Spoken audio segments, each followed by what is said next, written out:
여기서 진짜 흥미로운 사실은 우리나라의 삼성이 유럽 전 국가들을 대상으로 한 해 동안 판매한 스마트폰 점유율이 중국 탑3 스마트폰 회사들을 다 합쳐도 모자란 그런 점유율이에요. 구독, 좋아요 부탁드립니다. 네, 여러분 안녕하세요. 로마 사는 한국 남자 레만입니다. 오늘은 제가 한국의 큰 기업들이 이곳 이탈리아에서 어떤 이미지가 있으며 또 시장 점유율이나 가격대, 인지도 같은 그런 내용에 대해서 이야기를 해보려고 하는데요. 먼저 이곳 이탈리아 기준 작년 2020년도에 가장 많이 팔린 스마트폰은 바로 우리나라의 삼성전자 스마트폰들이고 시장 점유율 1위를 달리고 있는데 이게 굉장히 압도적으로 많습니다. 전국적으로 약 38% 정도 이곳 이탈리아에서 작년 기준 우리나라 브랜드인 삼성전자에서 전부 매출이 이루어졌고 2위로는 중국의 샤오미, 3위도 중국의 화웨이인데요. 의외로 미국의 애플은 4위를 기록했는데 아이폰이 좀 비싸서 그런 건지 모르겠는데 아무튼 생각보다 애플이 좀 저조한 그런 매출을 이뤘고 그리고 5위로 중국의 오포라는 이제 최근에 막 네이마르 선수가 홍보하면서 막 치고 올라오는 중국 브랜드 스마트폰이 있는데 뭐 이탈리아 같은 경우에는 중국하고 되게 이런 문화적으로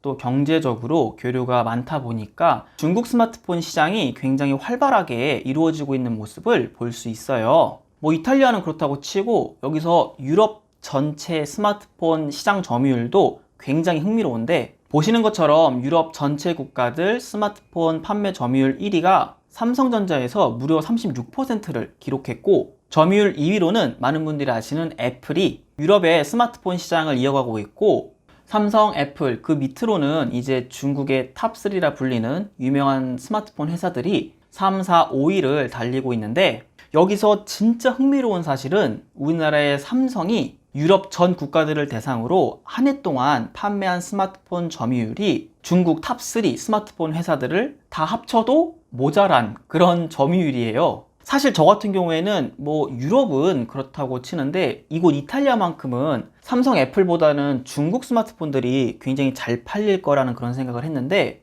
저도 이 자료를 찾아보면서 굉장히 좀 흥미롭기도 하고 또 놀란 그런 부분인데요. 뭐 결론만 보자면 우리나라 스마트폰이 유럽의 정말 다양한 국가들로부터 인정받고 있는 그런 시대에 우리가 살고 있다고 봐도 과언이 아닌데 자, 그렇다면 왜 우리나라 스마트폰을 이렇게 이탈리아를 비롯해서 전 유럽 국가들이 좋아하고 또 열광하는 이유에 대해서 제가 개인적으로 분석한 내용과 또 제 주변의 이탈리아 사람들을 보면서 경험한 그런 내용을 바탕으로 이야기를 해보자면 먼저 삼성 같은 경우에는 이 소비자층을 굉장히 좀 세분화시켰다는 게 개인적으로 이 유럽에서 잘 통하고 있는 가장 큰 이유가 아닐까라는 생각이 드는데요. 이게 무슨 말이냐면은 솔직히 요즘 나오는 스마트폰들은 비싼 거는 다 비슷비슷해요. 정말 막 이거 관련된 프로가 아닌 이상 카메라의 막 차이를 알아본다거나 아니면 뭐 전화 음질에 대해 퀄리티 차이를 느낀다거나 그런 거는 진짜 프로가 아닌 이상 솔직히 저도 유튜브를 하면서 잘 못 느끼거든요.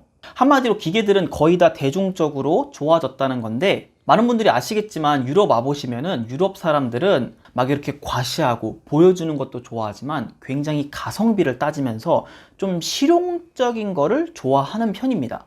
그러다 보니까 자연스럽게 가성비, 즉 가격 대비 성능을 굉장히 따지는 편인데 삼성 같은 경우에는 프리미엄 라인, 막 비싼 핸드폰들 있죠. S21, 뭐 갤럭시 노트, 폴드, 막 이런 비싼 프리미엄층도 있고 이 밑으로 가성비가 좋다는 중저가 라인들이 굉장히 많아요. A 시리즈도 있고 J 시리즈도 있고 그야말로 유럽 사람들이 이 가격대에 이 정도 성능이라고? 그럼 이거 사자.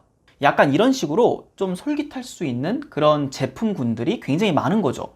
이게 유럽 와보신 분들은 아시겠지만 이 유럽 사람들 마인드는 진짜 실용적인 거를 되게 많이 따지는데 대표적인 예로 자동차, 우리나라는 자동차를 이 옵션을 많이 좀 보시는 편이잖아요. 근데 유럽 같은 경우에는 우리가 말하는 그 깡통, 그냥 차는 굴러만 가면 됐지. 또 다른 예로는 메이드 인 이태리 가죽 벨트를 내가 여기 가죽 벨트 끼고 다니는데 왜 여기 굳이 구찌나 프라다나 페라가모가 붙어가지고 가격이 10배 이상 뛰냐? 나는 그냥 메이드 인 이태리 좋은 가죽 벨트만 있으면 된다. 솔직히 가죽이 짱짱하고 좋은 거는 마찬가지거든요. 그리고 가장 핵심적인 이해는 최근까지만 해도 이탈리아가 여행이 가능했는데 물론 그때 아시아랑 이렇게 하늘길이 연결되고 그러지는 않았어요. 대신 땅이 연결되어 있는 유럽 국가들은 이탈리아로 여행을 올 수 있었는데 그때 이제 막 유럽 사람들이 이탈리아 와가지고 베네치아도 보고 로마도 보고 피렌체도 보고 막 여행을 하는데 유럽 사람들이 굉장히 실용적이다 보니까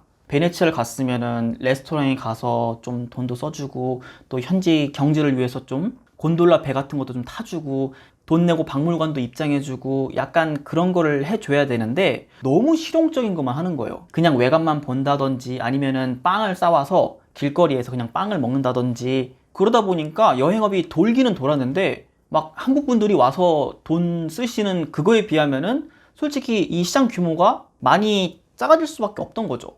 게다가 좋은 의미로 말씀드리는 건데 우리나라 분들은 막 알려진 맛집이라면은 진짜 막 구석구석 어디 그 골목에 있는 맛집 식당 그야말로 현지인들만 가는 그런 식당에 가서 정말로 맛있는 식사도 하시고 또 현지 문화도 체험하고 또 결정적으로 팁도 많이 주시는 편이다 보니까 뭔가 이렇게 좀 통 크게 써줘야 되는데 이게 좋게 말해서 실용적인 거지 제 주변에 이 여행업 하는 이탈리아 현지 분들은 되게 어려울 때가 많은데 아무튼 이야기가 좀 샜는데요. 결론을 내자면 개인적인 생각으로 삼성 핸드폰들이 이런 중저가 라인들이 굉장히 다양해서 실용성을 따지는 유럽 사람들이 많이 사시는 것 같다라는 내용이 개인적인 분석 내용이고 이 중저가 라인의 실용적인 부분 두 개 다 잡았던 게 초창기 때 중국 스마트폰 회사들이에요. 막 후아웨이, 샤오미 막 이런 막 치고 올라오는 그런 스마트폰 회사들이 가격도 터무니없게 싸게 하고 품질은 쓸만하게 만들고 이러다 보니까 유럽 사람들이 초창기 때는 훅 했죠.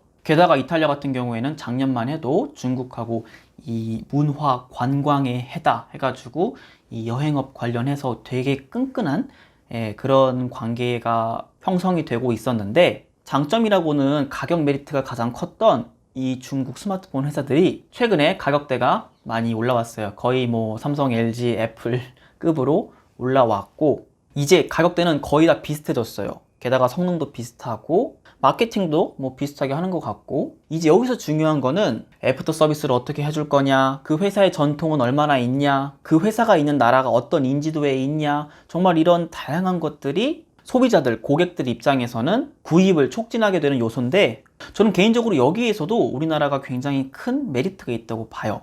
많은 분들 아시겠지만 우리나라 같은 경우에는 반도체, IT 이런 것들이 워낙 세계적으로 유명하고 또 시장 점유율이 이야기를 해주고 있잖아요. 정말 너도 쓰고 나도 쓰고 그런 제품군, 그런 신뢰도를 형성하고 있다 보니까 아마도 2020년도의 통계치, 이 결과가 이렇게 나온 게 아닐까 조심스럽게 생각을 해보고요. 개인적으로 새해부터 굉장히 좋은 소식이라는 생각이 들어서 오늘 이렇게 여러분들하고 공유해 보았습니다.